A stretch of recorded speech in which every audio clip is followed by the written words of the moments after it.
Etikaf oturmak.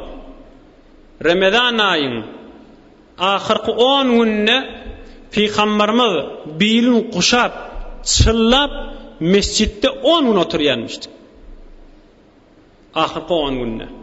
Her şehirde, her ovada bir neferin oturmağı sünnet-i müekkededir. Kaim sünnetlerden.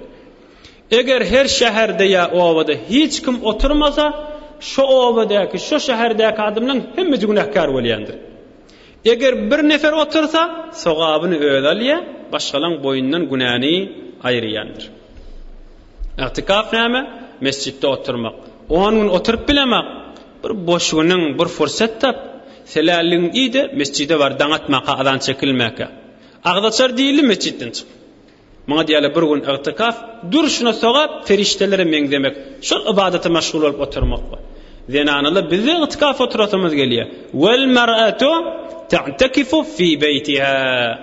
Fiqh Hanefi'da zenana öz otacığına, öz aşpazxanasına itikaf oturvermelidir. Bir zaruri dehresincadan çürüm çıksan çıkmalı, başka vaat otağından çıkmalı.